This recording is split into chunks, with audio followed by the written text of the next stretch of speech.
C TET में math के section में फेल होने की सबसे बड़ी वजह होती है PYQ क्वेश्चन को इग्नोर करना।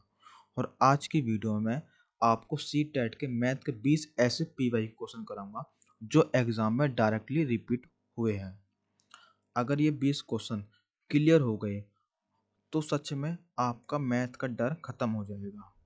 तो मैं आपके सामने टाइम को वेस्ट ना करते हुए क्वेश्चन पे लेकर चलता हूँ। जैसे कि हमारे सामने पहला क्वेश्चन ये रहा, किसी त्रिभुज के तीनों कोणों का योग बल्कि सम कितना होता है। एंगलों को सम भी तो पूछा इसके अंदर। तो मैं इसके अंदर देखो एक एक्स्ट्रा भी पॉइंट बताते चलूंगा। ट्राइंगल होता है तो सब जानते हैं इसका आंसर कितना होता है, 180 होता है, ठीक है ना। मैं आपको लेकिन यहाँ पे एक चीज और बताना चाहता हूँ। आकृति आपके सामने कोई सी भी हो, मान लो कि इसमें त्रिभुज पूछ लिया, क्या आपके पेपर में चतुर्भुज पूछ ले, क्या पंचभुज पूछ ले, चाहे कितनी भी कोई सी भी आकृति का कोणों का योग निकालने के लिए आपको बस n-2 इंटू 180 करना है।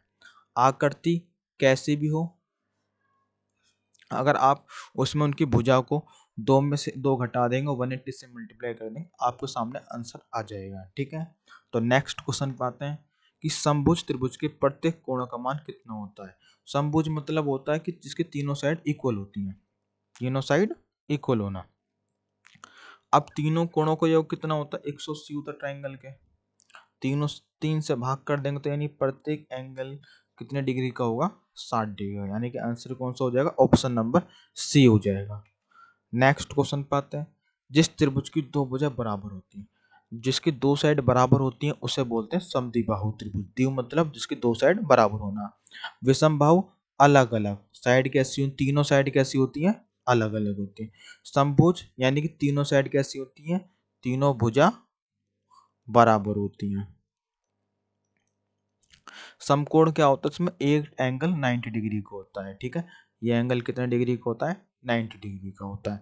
तो यहाँ पे आंसर हो जाएगा ऑप्शन नंबर बी हो जाएगा।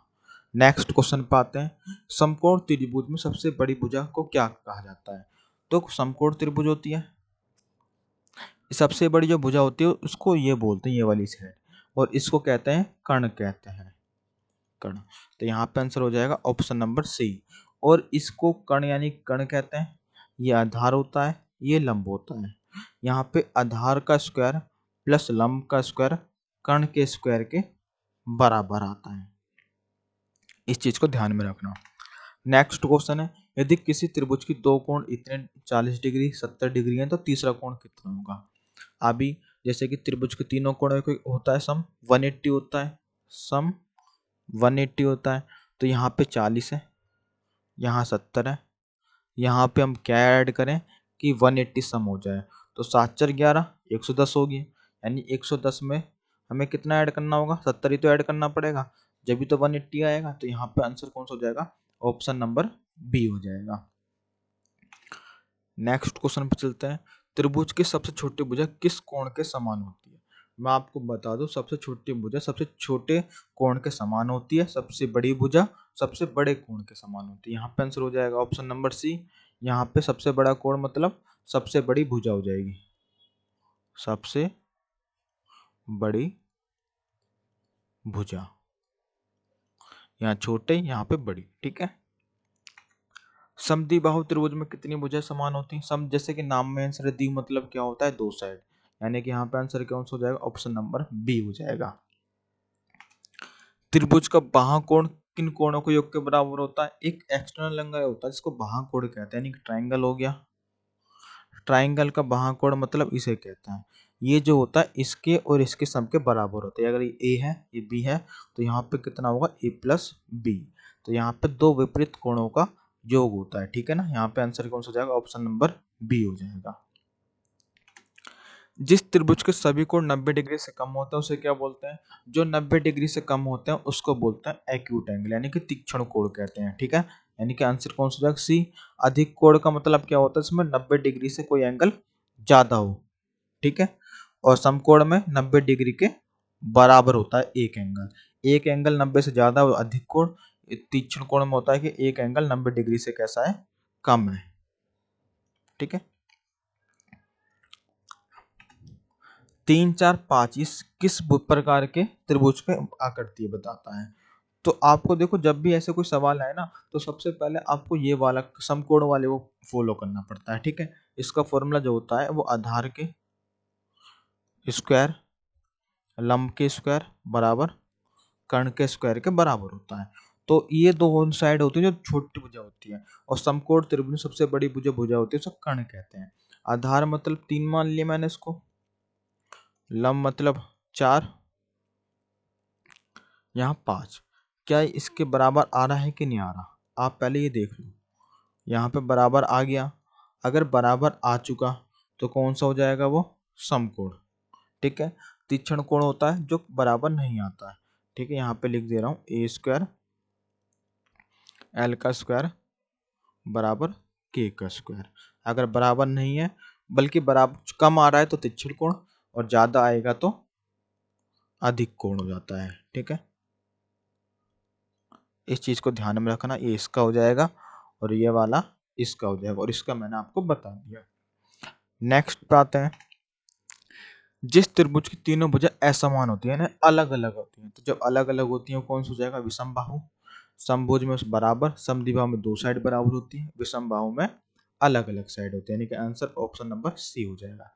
नेक्स्ट क्वेश्चन पे आते हैं, त्रिभुज का एरिया का निकालने का सूत्र क्या होता है। तो उसका एरिया निकालने का सूत्र होता है 1/2 बेस इंटू हाइट होता है, यानी कि जहाँ पे 1/2 ये तो दिख गया, बेस का मतलब आधार होता है, हाइट का मतलब ऊंचाई होता है, यानी कि आंसर कौन सा हो जाएगा, ऑप्शन नंबर बी हो जाएगा। नेक्स्ट क्वेश्चन पे आते हैं, किसी त्रिभुज का एक कोण 90 से अधिक है, जब 90 से अधिक आ रहा है तो कौन सा हो जाएगा, वो अधिक। 90 से कम है तो तीक्ष्ण कोण, 90 के बराबर है तो समकोण, ठीक है। यहाँ पे आंसर कौन सा हो जाएगा, ऑप्शन नंबर सी, ठीक है। एक त्रिभुज में कुल कितनी माध्यिका होती है, तो त्रिभुज हो गया, इस त्रिभुज में कितनी माध्यिका, एक यहाँ से आ सकती है, एक यहाँ से आ सकती है, एक यहाँ से आ सकती है, यानी 3 आ सकती हैं, तो इसमें कितना आंसर होगा, ऑप्शन नंबर 3 होगा। समकोण त्रिभुज में समकोण का मान कितना होता है, तो समकोण का मतलब 90 डिग्री होता है, यानी कि समकोण का मान कितना होता है, यहाँ पे 90 डिग्री होता है। त्रिभुज की जो ऊंचाई होती है किस पर लंब होती है, तो लंब बताना है, कोई त्रिभुज है, इसकी जो लंबाई किस पे होती है, ये आधार पे होती है, यानी भुजा पे होती है, ठीक है। तो आंसर हो जाएगा ऑप्शन नंबर बी हो जाएगा।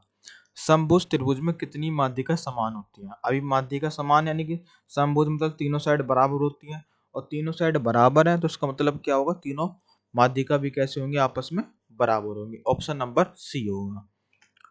त्रिभुज की सबसे बड़ी भुजा किस कोण के समान होती है, अभी मैंने बताया सबसे छोटी भुजा सबसे छोटे एंगल के बराबर, सबसे बड़ी भुजा सबसे बड़े एंगल के बराबर होती है, यानी कि आंसर कौन जाएगा, ऑप्शन नंबर सी हो जाएगा।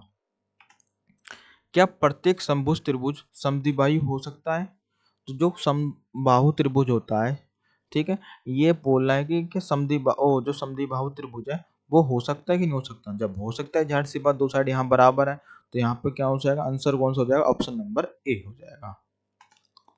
त्रिभुज का बाह्य कोण सदैव किससे अधिक होता है, तो सदैव यानी कि बाह्य कोण आपको बताना किससे अधिक होता है, तो अभी मैंने आपको बताया कि इसमें त्रिभुज इस तरीके से होता है, बाह्य कोण ये होता है, ये जो होता है इससे भी ज्यादा, इससे भी ज्यादा, इससे भी ज्यादा होता है, यानी किसी भी अंत्य कोण से ज्यादा होता है, ठीक है ना। यहाँ पे आंसर कौन सा हो जाएगा, ऑप्शन नंबर सी। अगर ये पीवाई क्वेश्चन क्लियर हो गए हो तो सीटेट मैथ का डर बिल्कुल खत्म है। तो वीडियो को लाइक करो, शेयर सब्सक्राइब करो, और कमेंट में जरूर बताना कि आपके 20 में से कुल कितने सही गए। अगर आपको नेक्स्ट वीडियो चाहिए किसी और टॉपिक पे सीटेट के लिए तो कमेंट में जरूर बताना। Thank you so much.